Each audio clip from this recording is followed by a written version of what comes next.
My sister abandoned her baby with me. 12 years later, she came back to destroy my life. I raised my nephew, Adrian, for 12 years. And for 12 years, he was my entire world. Now, when he looks at me, it's like he's trying to see the monster his mother told him was there all along, the man who stole his childhood. This all started when I was 26. My sister, Clara, showed up at my tiny second-floor apartment door, a ghost in the middle of the night. She was holding a bundle of blankets, and inside that bundle was baby Adrian, all of 4 months old. They had been living in her car. She was high as a kite, her eyes wide and unfocused, her body vibrating with a desperate energy. She begged me, tears mixing with the grime on her face, to just watch him for a few weeks. A few weeks, she promised, until she could get clean and get on her feet. I was a dumb kid myself, barely out of college, working a dead-end, $14 an hour job at a marketing firm. I knew nothing about babies. My life consisted of cheap beer, late nights with friends, and trying to figure out how to pay my student loans. But what was I supposed to do? Let my own nephew live in the back of a beat-up Honda Civic? I took him in, and those few weeks stretched into a lifetime. Man, I had absolutely no idea what I was doing. The first few months were a blur of pure, unadulterated panic and exhaustion. I remember calling my own mother at 4 in the morning, sobbing into the phone because Adrian wouldn't stop screaming, and I had tried everything. Feeding him, changing him, rocking him, singing off-key lullabies until my throat was raw. I learned how to change diapers on my 30-minute lunch break, practicing on a teddy bear in the workplace bathroom.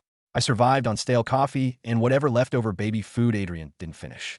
My social life evaporated overnight. I missed so many evenings out with friends, so many dates. Let's be honest, nobody really wants to date a 26-year-old guy who is suddenly, inexplicably, raising a baby that isn't even his. The questions, the judgment, the sheer complication of it all, it was too much for most people. But none of that mattered. None of it mattered when Adrian would finally fall asleep on my chest, his tiny body warm and trusting. None of it mattered when he would give me that gummy, toothless smile, or when he would grab for me out of fear when a loud noise startled him. In those moments, he wasn't my sister's abandoned baby. He was my son.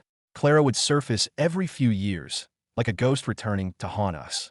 She'd show up unannounced, full of grand promises and tearful apologies. She'd swear she was clean this time, that she had a plan, that she was ready to be a mother. She'd play with Adrian for an hour, buy him a cheap toy, and then vanish again, chasing her next high, leaving a fresh wave of confusion and heartache in her wake. When Adrian turned 6, I knew I had to make things official. The instability was too much for him. I filed for legal guardianship. Clara, who was in rehab at the time, signed the paperwork without a fight, thanking me through a staticky phone line for saving her baby. I assumed that was it. I thought we had finally found our peace. Adrian grew up to be a truly good kid. A great kid, even. As a sophomore in high school, he was on the honor roll every single semester. He played varsity basketball, a starting forward with a killer jump shot that I had spent hundreds of hours helping him perfect in our driveway. He was the kind of kid who would literally help old folks with their groceries at the supermarket without being asked. He was everything I could have ever hoped for. He even called me Dad, a name that both filled my heart and broke a little each time. I would often gently remind him, "I'm Uncle Daniel, buddy," not because I didn't want the title, but because I always wanted him to know the truth of his story as much as I could give him. Then, 3 months ago, my entire world collapsed. Clara showed up again, but this time was different. She didn't come to my door, broken and high. She went straight to his school. She was clean, she claimed had been for 3 years. And she was married. Married to some rich guy with a mansion that, according to Adrian, looked like something from an episode of MTV Cribs. She didn't just tell him she was better. She told him a story. A twisted, poisonous fairy tale where she was the victim and I was the villain. She told Adrian that I had stolen him from her, that she had been begging to have him back for years, but I had threatened her, used her addiction against her to keep him from her. She had props for her performance this time. A stack of phony, tear-stained letters she'd allegedly written to him over the years, letters I had supposedly hidden from him.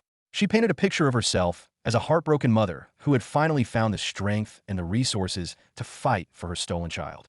Adrian came home from school that day, and the boy who had left that morning was gone. In his place was a stranger who looked at me with cold, hard eyes, as if I were a criminal who had been lying to him his entire life. He asked me, his voice flat and devoid of any of the warmth it usually held, "Did you steal me from my mother?" My heart didn't just break, it shattered into a million pieces. I tried to explain. I tried to tell him that his mother had a long, painful history of this, of making promises and breaking them. But he wouldn't listen. He said his real mother had shown him proof. He called me a liar, a man who had stolen a baby because he wanted a child of his own. Do you have any idea how it feels to have the one person you love more than anything in the world, the person you have sacrificed everything for, stare at you with pure, unadulterated disgust? The 8 weeks leading up to the custody hearing were a special kind of torture. Adrian barely spoke to me. When he did, it was only to ask when he could go visit his real family. Clara was relentless. She kept texting him pictures of the incredible bedroom she had decorated for him, a room bigger than my entire living room. She sent him promises of vacations to Disneyland Paris, of a life I could never, ever provide. I had to lie in bed at night, listening to him laugh on the phone with her, knowing full well that she was a black hole who would use him, suck all the light out of him, and then forget about him all over again when he became inconvenient. I want to scream. I want to tell him that I was the one who had stayed up all night with him when he had nightmares. That I was the one who taught him how to tie his shoes, how to ride a bike, how to treat people with kindness. That I was the one who had screamed myself hoarse at every single one of his basketball games since he was 5 years old. But I knew it was useless. He wouldn't hear me. So I kept my mouth shut and I gathered my evidence. The custody hearing was nasty. It was brutal, and Adrian had to sit there and listen to all of it. He had to hear the ugly, unvarnished truth about his mother. He had to hear how she had left him in a hot car for hours while she went to score drugs, how he had been hospitalized for dehydration as an infant because of her neglect. He had to hear how she had once sold his crib for $20 to pay for a fix, and then made him sleep on a pile of dirty clothes on the floor. I had 12 years worth of receipts, of police reports from wellness checks, of intake forms from a dozen different rehabs. My lawyer even brought in a social worker who had followed our case for years, a woman who testified about how Adrian had not just survived but thrived in my care. But I could see my son, my boy, shrinking in his chair with every single word. This wasn't a victory. It was a vivisection of his entire life. Clara's new, rich husband testified about their financial stability. Her lawyer tried to paint me as some kind of weird, lonely man who had preyed on his vulnerable sister to abduct a baby. But the judge, a sharp, no-nonsense woman, saw right through it. She dismissed their case entirely. The victory fell hollow. It didn't fix us. Adrian stayed with me, because legally he had to, but he stopped calling me Dad. He called me Daniel now. He did his homework, he went to practice, and then he would lock himself in his room for the rest of the night. I'd see the glow of his phone under his door. And I knew he was looking at her Facebook page, at the pictures of that stupid, ridiculously huge house with the pool. And I knew he was thinking, what if? Last week, he asked me if I ever regretted taking him in. The question felt like someone had reached inside my chest and squeezed my heart into a pulp. I told him the truth. I told him that my only regret was not being able to protect him from this particular pain. That his mother had managed to poison him against the only parent who had never, ever left. He hugged me after I said that, but it felt hollow, obligatory, like he was just going through the motions of being the son he used to be. A few weeks after the court case, a birthday card arrived for him. It was from her. Inside was a check for $1,000. He was only 15. It was a blatant violation of the court's no-contact order, but I didn't know what to do. He didn't cash the check, but he didn't throw it away either. I found it, a few days later, tucked away in his sock drawer. Next to it was a stack of printed out emails from her, emails she'd sent to a secret account he'd made. They were full of the same old poison. I will wait forever for my son to come home. Don't let him keep us apart. I love you more than he ever could. I felt like I had failed him completely. I was supposed to be his protector, but I couldn't even keep him safe from this, from her. I was losing my son to a fantasy, to a dream of a mother who had chosen drugs over him for more than a decade. And I had no idea how to fight a ghost. Then something shifted. I realized I couldn't fight it. Maybe I shouldn't. Adrian needed to see for himself. So I talked to my lawyer. We petitioned the court to allow weekend visitations, supervised at first, then unsupervised. I decided that instead of trying to pull him back, I should let him go. He needed to see, with his own eyes, what kind of person my sister really was. Those weekends started out slowly killing me. Every Friday afternoon, Adrian would pack his backpack with clothes that I had washed and folded, and he would wait by the front window for Clara's gleaming black Mercedes to pull up. She never came to the door anymore. She would just honk twice, a sharp, imperious sound, and he would bolt out of the house like it was on fire. I'd stand there at the window, my own heart aching, and watch him get into that fancy car. Clara would always give me a little wave, a smug, triumphant smile that made my stomach turn. He'd come back on Sunday nights. At first, he was quiet, reserved. But slowly, he started bustling with stories. Stories about jet skis on a private lake, about a home arcade with every game imaginable, about a personal chef who would make him whatever he wanted, whenever he wanted. The expensive sneakers appeared first, then the designer backpack, then the thin gold chain he tried to hide under his shirt. I started finding receipts in his jeans pockets from restaurants where a single dessert cost more than our entire weekly grocery budget. I tried to compete in my own pathetic, quiet way. I'd make his favorite lasagna from scratch on a weeknight. I'd suggest we watch the latest Marvel movie, just the two of us. I even splurged on tickets to see his favorite NBA team play. He'd go through the motions. He'd sit next to me on the couch, but his eyes would be glued to his phone, a constant stream of messages and pictures from Clara. She was always texting him photos of exotic holiday destinations, asking him which one he wanted to visit for summer break. Santorini? Rome? Seoul? Marrakesh? Meanwhile, I was trying to figure out if I could afford to take him camping for a weekend at the state park. The high school basketball season started, and I went to every single game, just like I always had. But now, I wasn't the only one there for him. Clara and her husband would be sitting in the front row, wearing custom-made jerseys with Adrian's name and number on the back. They'd cheer louder than I did. They'd bring professional photographers to capture his every move on the court. And after the game, they'd take the entire team out for dinner at some ridiculously expensive steakhouse that I couldn't even pronounce.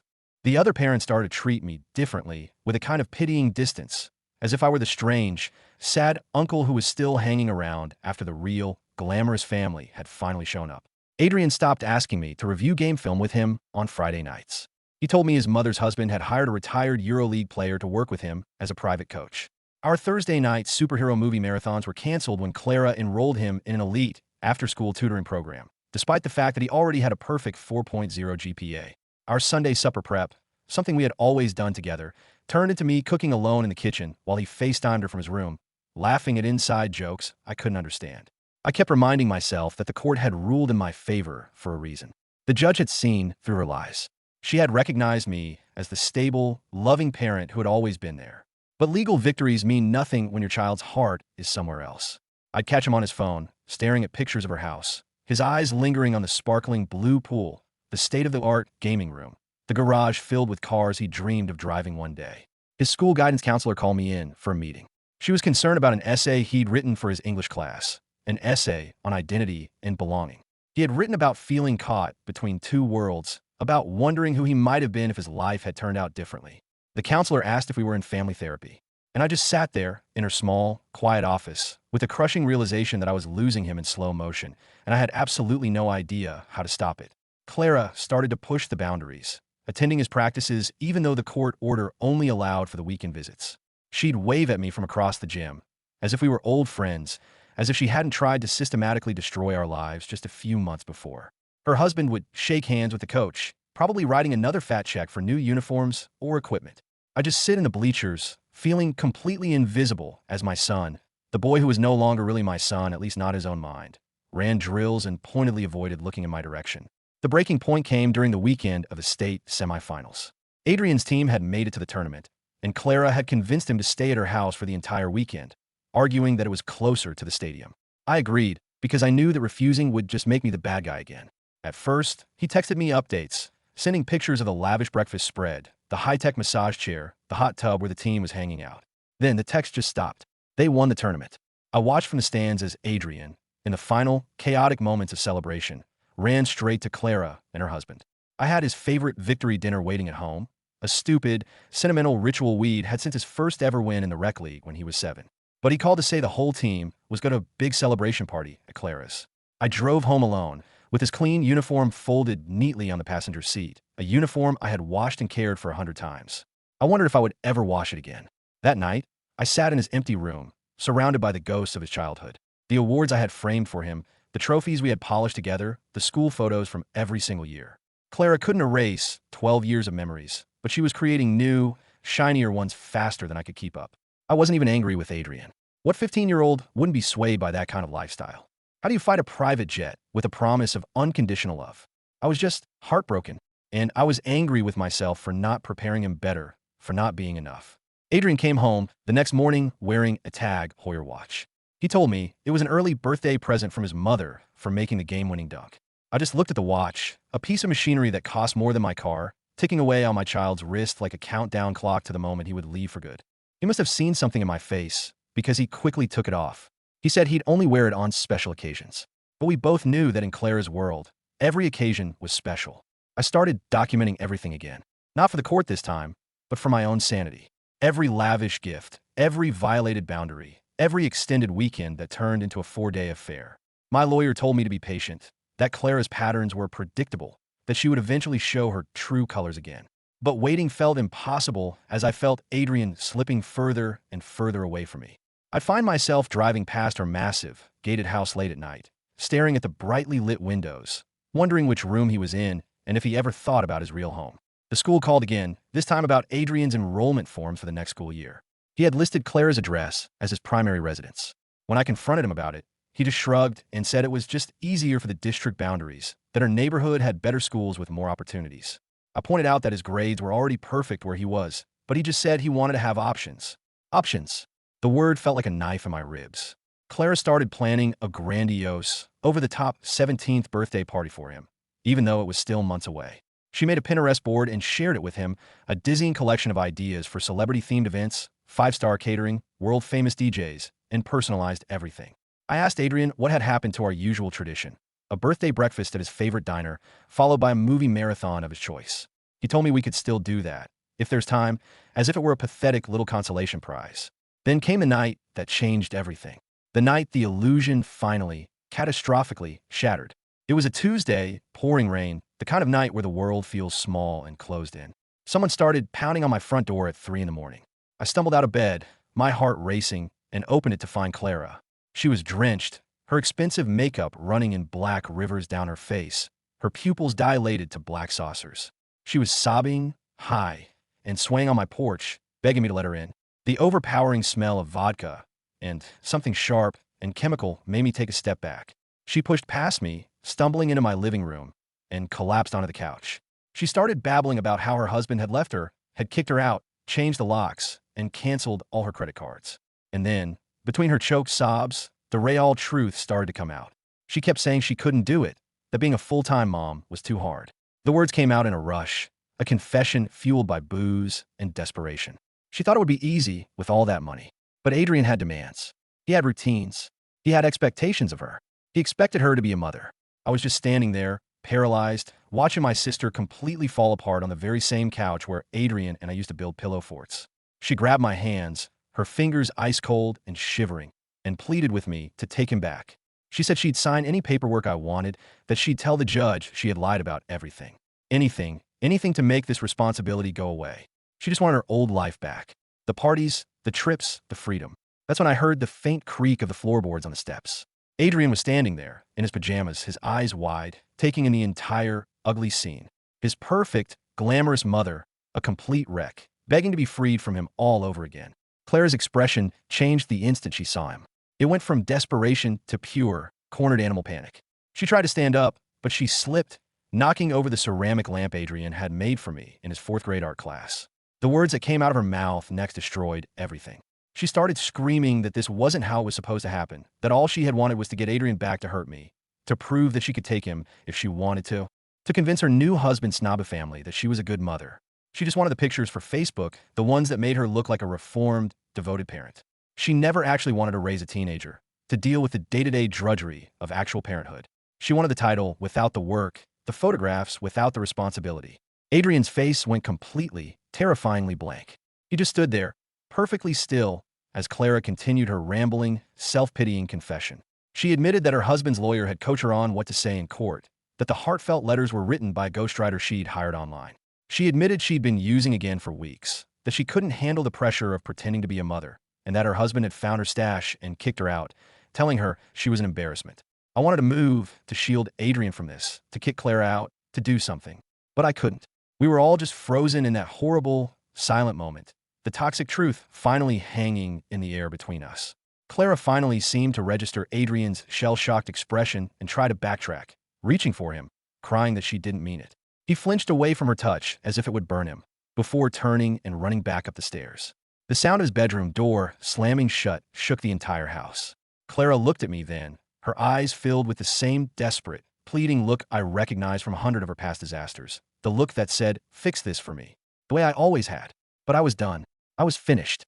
I told her to leave. I told her I would call her a ride to a motel, but she could not stay here. She cried and pleaded and accused me of being cruel, of enjoying her downfall. I just ordered an Uber to the nearest cheap motel and paid for 3 nights. It was the last thing I would ever do for her. After she was gone, I went upstairs and waited outside Adrian's door for what felt like hours. I could hear him inside, crying. Not the quiet sobs of a sad kid, but these deep, ragged, gulping sounds that were ripping me apart. I knocked softly and told him I'd be right here when he was ready. He didn't answer. I just slid down the wall and sat in the hallway, keeping watch over his pain, just like I had when he was a little boy and was afraid of thunderstorms. The next morning, his room was empty. He'd left for school early, avoiding me, avoiding everything. I saw the Tag Heuer watch sitting on his dresser, the gold chain coiled beside it, the expensive designer clothes piled in a corner. At the bottom of the pile was Clara's $1,000 birthday card, torn into 100 tiny pieces. But he had also taken down all of our photos. The pictures of us at his games, at Christmas, on family vacations. The walls were completely bare. The days that followed were a silent, agonizing limbo. Adrian would go to school, come home, and immediately shut himself in his room. He wouldn't eat the dinners I made. He wouldn't respond to my texts. He wouldn't even look at me. I tried to give him space while still being present, leaving plates of food at his door, washing his clothes, and leaving them in a neat pile, maintaining his routine even when he refused to let me be a part of it. The school counselor called again. She told me he had completely shut down in class, was sitting alone at lunch, and had dropped out of the elite tutoring program Clara had enrolled him in. I tried everything. I wrote him letters, explaining my side, apologizing for not protecting him from this, telling him over and over how much I loved him. I slipped them under his door and never knew if he read them. He was grieving. Grieving for the mother he thought he had finally found, for the glamorous life he thought he had missed out on, and for the beautiful, fragile illusion that had seemed so incredibly real. About a week later, I found him sitting in the backyard at 3 in the morning, just staring up at the empty sky. I went out and sat down on the cold grass next to him, close enough for him to know I was there, but far enough to give him space. We sat in silence for what must have been an hour, and then he finally spoke, his voice hoarse and broken. He asked if everyone in our family was broken, if lying and hurting people was just in our DNA, if he was destined to end up just like her. I told him the truth. I told him that yes, our family was broken, that addiction and grief and selfishness ran deep. But I also told him that he had the power to choose who he became, that being hurt didn't give him an obligation to hurt others, that being lied to did not make him a liar. I told him about my own fears when I was his age, about worrying if Claire's choices were somehow encoded in my own DNA, and about the conscious daily decisions I had to make to be a different kind of person, to choose stability over chaos, to build instead of destroy.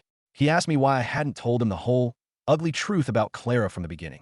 And I told him that I had wanted him to be able to make up his own mind, to believe that people could change, that his mother could become someone worthy of his love. I told him that maybe I was wrong, that maybe I should have warned him, but that I had just wanted to protect his innocence for as long as I possibly could. He finally broke down then, telling me how stupid he felt for trusting her, for falling in love with the life she had offered, and for turning his back on the only parent who had ever stayed. I pulled him close, this boy who was now taller than me, but who still needed to be held, and I told him that wanting his mother's love was the most normal, natural thing in the world. I told him that Clara's failings were her own, and that her inability to love him properly said nothing about his worth. He cried harder than I had ever seen him cry, 12 years of abandonment and a fresh, brutal betrayal all spilling out onto my shoulder. We stayed out there until the sun started to come up, talking about everything and nothing, about his fear of being unlovable, about my fear of failing him, and about how families could be built from choice, not just from blood. He asked me if I regretted raising him, now that he had pushed me away so hard. And I told him, with every ounce of sincerity in my soul, that the only regret I had was not being able to spare him this misery. That loving him was the single best decision I had ever made, even when it hurt. The dawn light was gray and tired on both of our faces. But something had shifted between us. A fragile bridge had been rebuilt. When I suggested we go inside for breakfast, he didn't pull away. He helped me make pancakes, moving around the kitchen with a quiet purpose. And for a few minutes, it almost felt like it did before. But I could see the new weight he carried now, the knowledge of the world's ugliness that could never be unlearned. School became his refuge. He poured himself into his studies with a ferocity that both impressed and worried his teachers. I found him one night, cleaning out his room, putting the expensive sneakers and designer clothes into donation bags. He kept only the things he had before Clara came back, creating a physical boundary between his two lives. His basketball coach told me he was playing with a new kind of energy and aggressive, relentless drive. He was turning his confusion and his pain into something powerful on the court. He was finding his way back. We started going to therapy together, sitting in a small, neutral room, learning how to talk about the things that had broken us. He was different now, stronger, more aware of his own boundaries. On graduation day, he was the valedictorian. He stood at the podium and spoke about resilience, about chosen families, and about how the most important things in life often come from the most unexpected places. He talked about his teachers and his coaches. And then he looked right at me in the front row, and he talked about his father, the man who had taught him that the most important thing you can do in life is just show up every single day. And in that moment, I knew we were going to be okay. He was my son. I was his father. And that was a truth that no amount of money or lies or betrayal could ever change.